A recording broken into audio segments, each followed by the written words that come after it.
Bonjour et bienvenue dans l'invité de l'économie. Je reçois Stanislas Hanoun, qui est chef du pôle inégalité et justice fiscale à l'ONG Oxfam. Bonjour Stanislas Bonjour Hanoun. Ali. Alors donc, vous sortez à la fois un rapport avec des propositions, mais qui est soutenu par un sondage. Ce sondage, il nous dit que 78% des sondés seraient pour une augmentation des taxes et des impôts sur les plus fortunés. Tout à fait, dans le but de réduire du coup le déficit budgétaire. Ce qui est intéressant avec ce sondage, donc on a interrogé les Français et les Françaises sur l'acceptation de pouvoir taxer notamment les plus riches et les grandes entreprises. Et c'est un sondage qui est littéralement unanime, puisqu'il y a différents items, comme on dit, qui figurent, notamment la volonté de taxer les niches fiscales. 80% des Français et des Françaises veulent taxer davantage les niches fiscales. Et supprimer les niches fiscales, pardon. Il y a également une vraie volonté de la part des Français et des Françaises de rétablir l'ISF à 76%. L'impôt sur la solidarité sur la fortune. On va revenir sur vos propositions, mais avant, est-ce que ça vous a étonné, parce qu'on a toujours parlé d'une problématique de consentement à l'impôt. Est-ce que ça vous étonne quand même 78%? Alors en fait, ce qui est intéressant, c'est qu'on a fait un travail à Oxfam dans ce sondage d'expliquer et de contextualiser nos questions. En fait, il ne suffit pas de dire juste aux gens est-ce que vous êtes pour ou contre taxer le patrimoine. Il faut expliquer dans quelle mesure est-ce que notamment les plus riches, grâce à leurs avocats fiscalistes, échappent à l'impôt.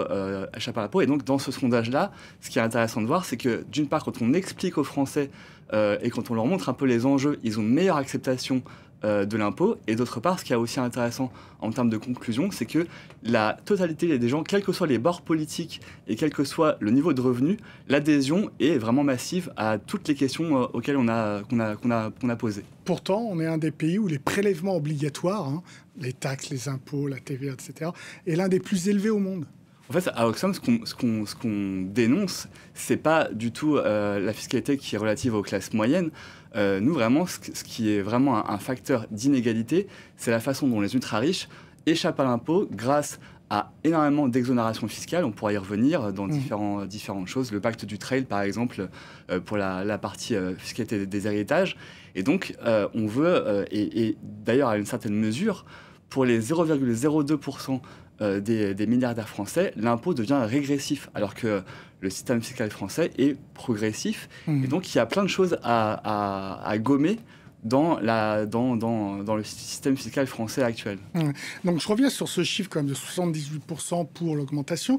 Est-ce qu'il s'inscrit dans une tendance que vous observez qui consisterait à ce que l'ensemble du monde occidental est en train de s'apercevoir qu'il faut en effet un peu plus taxer et imposer? Alors, vous touchez à quelque chose de très très juste, c'est que depuis même un an ou deux, on voit vraiment un infléchissement et une vraie adhésion de cette idée. Avant, c'était les gauchistes qui brandissaient avec un drapeau rouge cette idée-là. Maintenant, le FMI et la Banque mondiale notamment se sont mis à dire que pour soutenir l'économie, il fallait absolument davantage de régulation et davantage et réduire les inégalités. Donc ça passe par la fiscalité.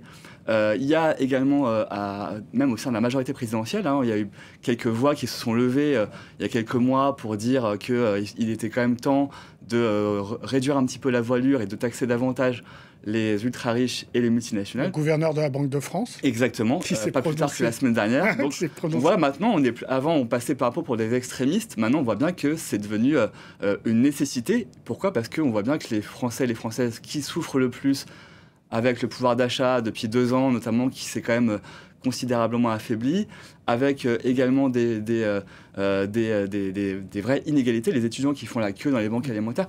On voit que le système est plus soutenable. Et vous avez un espoir que, justement, cette taxation supplémentaire se fasse jour au sein, par exemple, du G20 ? Alors, le G20, effectivement, en novembre prochain, il y aura des discussions et on espère qu'il y ait un accord sur un impôt minimum pour les ultra-riches dans le cadre du G20, donc au Brésil. Mais au niveau français, c'est aussi là qu'il faut agir. Puisque maintenant que Michel Barnier a brandi sa volonté d'avoir plus de justice fiscale, on voudrait le prendre un petit peu au mot et voir un petit peu qu'est-ce qu'on peut avoir comme levier pour faire un petit peu davantage contribuer les plus riches. Alors vous le prenez au mot, puisque vous proposez un certain nombre de mesures et vous les chiffrez. Donc vous pensez-vous qu'à travers 16 mesures, on peut récupérer en France 101 milliards d'euros par an. par an. C'est énorme. C'est considérable, mais en fait, c'est chiffré. Voilà, on a fait on a découpé un peu ce chiffrage-là. Il y a en gros, si on va pas résumer maintenant les 16 mesures, mais si on veut être un petit peu, si on veut résumer, en gros, il y a un véritable enjeu d'aligner. De réaligner plutôt la fiscalité du capital sur celle du travail, notamment concrètement, c'est la flat tax, qui est un impôt qui a été instauré à 30%, exactement, qui a instauré en 2018, exactement, et qui du coup plafonne à 30%, comme vous l'avez dit. Les revenus du capital, en gros. Voilà, les dividendes, les actions. Et donc ça, typiquement, on voit avec une explosion depuis plusieurs années maintenant. Chaque année, il y a des records de versement de dividendes. Et donc on voit bien que c'est plus possible de plafonner cette taxe. Donc on est vraiment pour la suppression de ce plafond et de cette taxe. Ça, c'est vraiment cette idée de réaligner la fiscalité du capital sur le travail. Il y a également, en termes de vrais leviers, on en a parlé aussi, l'ISF, le rétablissement de l'ISF.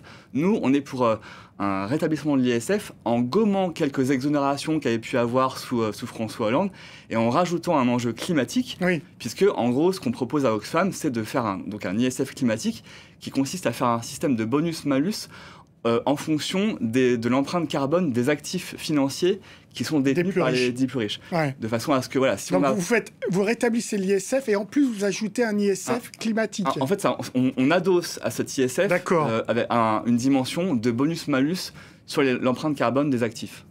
Alors, quoi d'autre comme mesure vous voulez qu'on taxe beaucoup plus le rachat d'actions des entreprises, alors ça va être... qui est important ces dernières années. Voilà, et puis ça a été évoqué par Emmanuel Macron il y a un an. Il s'était dit favorable à ça. On n'en a pas encore vu la couleur, donc on espère que c'est lieu. On a également sorti un rapport sur les super-héritages. Alors là, il ne s'agit pas de taxer davantage les super-héritages.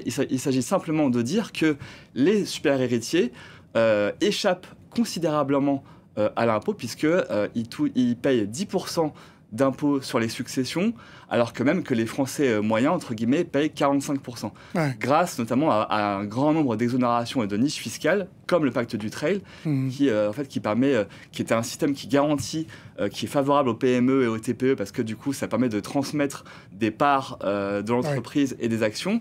Mais ce qui était une bonne idée à la base a été considérablement utilisé par les multinationales. Et donc, il y a vraiment une réforme du pacte du Trail à ça. C'est vrai que globalement, dans les années 70, on avait 2/3 de la richesse qui venait plutôt de l'épargne et 1/3 de l'héritage. Et aujourd'hui, ça s'est totalement inversé. Exactement. Et donc, donc là, dans le sondage qu'on a publié, il y a 59% des Français et des Françaises qui sont favorables à ce que les plus riches et les plus gros héritages contribuent beaucoup plus fortement à l'impôt. Donc ça, c'est important. C'est vraiment un symbole fort. On sait que les Français, parfois, on dit qu'ils sont réticents à taxer sur l'héritage. En fait, quand on leur explique le pourquoi du comment, l'adhésion est beaucoup plus forte. Et donc, il ne s'agit pas de taxer la maison familiale de sa grand-mère. Il s'agit vraiment de dire qu'au-delà de 13 millions d'euros, donc ça, c'est les super héritages, il faut qu'ils échappent, il faut qu'ils soient beaucoup plus contributeurs. Ça fait quelques années qu'on parle aussi au niveau de l'OCDE d'une taxation plus juste, d'une imposition plus juste sur les multinationales. On avait décidé en gros 15% minimum sur les multinationales. Bon, visiblement, ça va avoir du mal à passer puisque les États-Unis vont pas s'accorder. Donc, ça va être difficile là aussi. Alors ça, c'est un vrai problème. Évidemment, du coup, donc l'OCDE a impulsé ça. Il y a une directive européenne qui a été votée fin 2022 pour pouvoir justement mettre ça un peu dans la balance. Nous, à Oxfam, ce qu'on dit, c'est que le taux de 15% est vraiment trop bas. Vous l'auriez voulu à 21 ? À 21, c'est ça exactement. Après, ça se discute, mais en tout cas, le 15%, il n'est pas suffisant pour pouvoir vraiment faire concurrence aux paradis fiscaux. Et c'est un peu tout le problème, c'est qu'à chaque fois, c'est un peu la course à la chalotte entre les législations européennes ou mondiales et ensuite les avocats fiscalistes qui conseillent les plus riches. Pour éviter l'impôt, c'est un peu une course sans fin. Alors donc, voilà, il y a ces propositions que vous faites pour récupérer 101 milliards et vous fléchez aussi à l'hôpital, le logement, le recrutement et le salaire des enseignants, etc. Donc toutes ces propositions, on le voit, sont très généreuses, mais bon, c'est pas du tout dans l'air du temps. Je veux dire, ce gouvernement ne veut pas suivre du tout.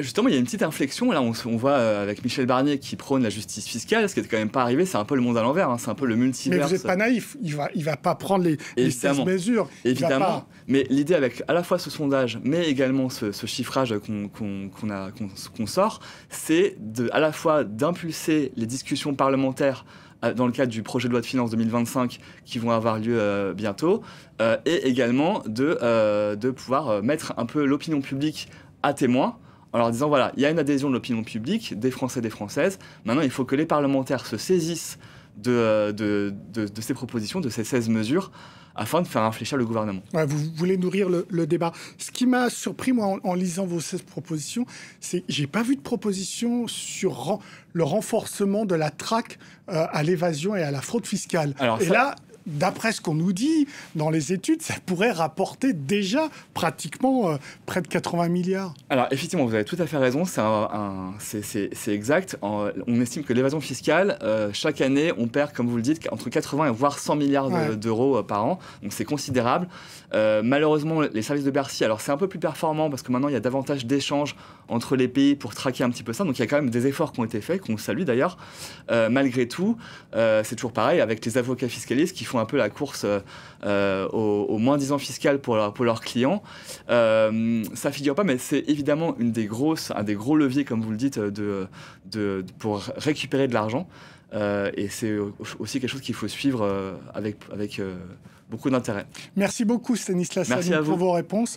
L'invité de l'économie est terminé, évidemment. Vous pouvez retrouver cette émission sur france24.com, sur nos réseaux sociaux et nos podcasts. Au revoir.